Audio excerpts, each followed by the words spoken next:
Matthew chapter 10, verse 36, Yeshua warned us that in the last days that a man's enemies would be the very members of his own household. Hi, this is Barry Phillips with 10-Minute Torah, day number 5 of the Torah portion, Chukat. Let's go to the book of Numbers, or Bamidbar, chapter number 21, and start reading with verse number 1. And the sovereign of Arad, this Canaanite, who dwelt in the south, heard that Israel was coming on the way to Atharim, and he fought against Israel and took some of them captive. Then Israel made a vow to Yahweh and said, If you deliver this people into my hand, indeed I shall put their cities under the ban. And Yahweh listened to the voice of Israel and gave up the Canaanites and put them and their cities under the ban, so the name of that place was called Hormah. It says that this sovereign Arad, that he heard. What is it that he had heard? Several things possibly. Number one, he could have heard about the recent mumbling and grumbling of Israel and their seemingly diminished spiritual status.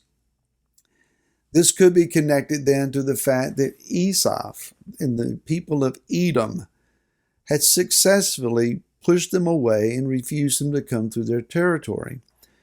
As the first verse mentioned in the opening here, Esau is family.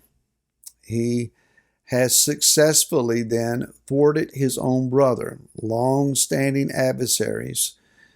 And the children of Yaakov, the people of Israel, have to go around, make a long and unnecessary trek in their estimation.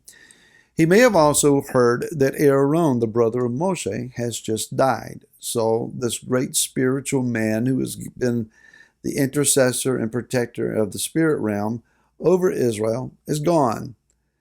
His son Eleazar is yet unproven, it would seem. All of this may allow this king then to perceive that Israel is spiritually, emotionally, relationally weak. They've been pushed around. They are diminished. And if I'm ever going to attack them, now that they're close to my border, this is my moment, I'm going to seize it.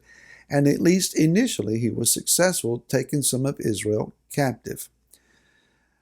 An interesting terminology here is the name Arad.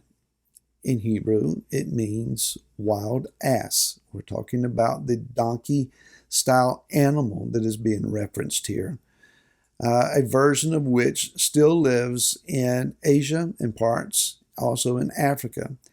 There was, according to what encyclopedias say, there was a version that was found in the Middle East that is now extinct. At this time, that animal was still very much on the scene. The characteristic of such an animal is that he is thought to be untamable, wild, given to solitude, not desirous to be around anything domesticated, rebellious even. And so the reference here is made to the sovereign of being such a people. He's the sovereign of this people, known as the Canaanites by the terminology Arad. Again, an untamable, non-domesticating people, free roaming, no boundaries, leave me alone, fiercely independent. And now that Israel is coming with the societal and spiritual structure of the Torah and ready to implement that in the land, we don't want anything to do with that. Keep that in mind.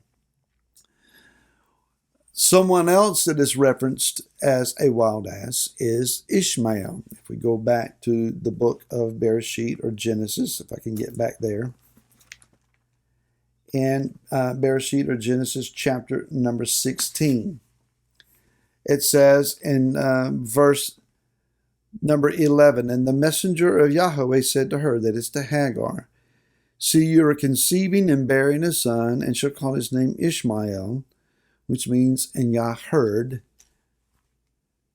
and because Yahweh has heard your affliction, he is to be a wild man, according to this translation. A wild ass is what it means. his hand against everyone and everyone's hand against him, and he shall dwell over against all of his brothers. In other words, he's going to be a contrary man, rebellious, hard to fit in, refusing to be domesticated, not one wanting to dwell in towns, etc. It may surprise us then to find a reference in the book of Hoshea, chapter number 8.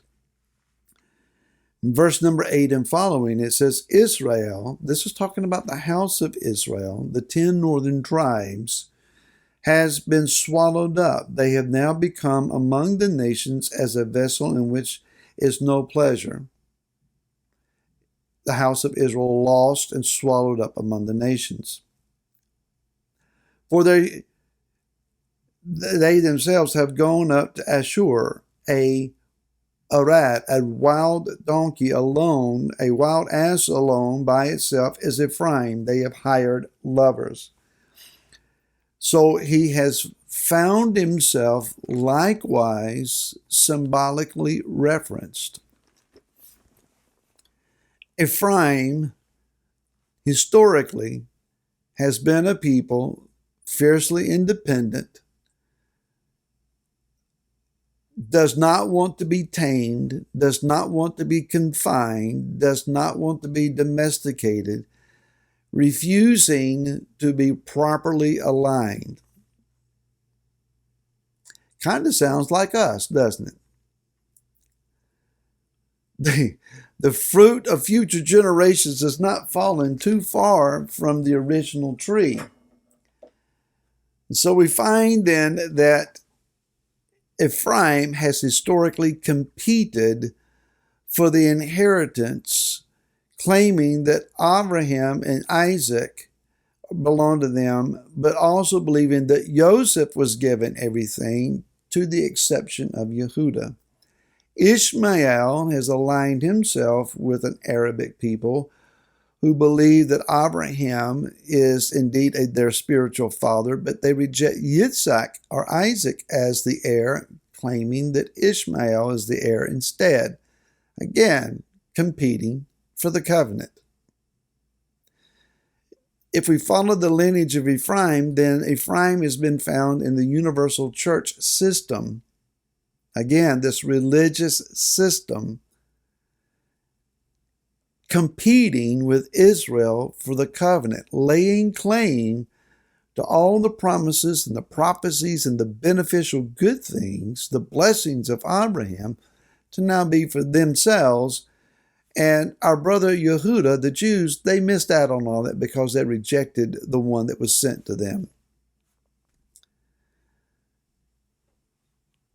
And we still find ourselves driven by the winds, living in solitude, clinging to our fierce independences, springing up as more denominations than we know how to count, more varieties of doctrines that isolate and separate us than we know how to count, and getting nowhere. Let me make this statement. Unrepentant Ephraim is a very dangerous foe.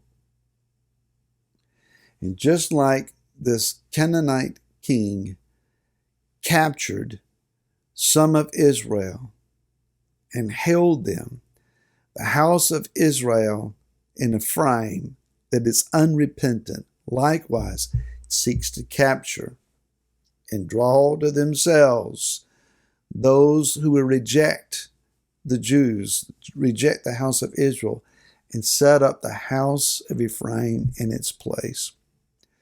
This is called replacement theology, supersessionism, and it's a demonic doctrine, full of falsehoods and deceptions, and we reject it totally. Israel made a vow and said, we don't want anything to do with them. We don't want their stuff. We just want our people back.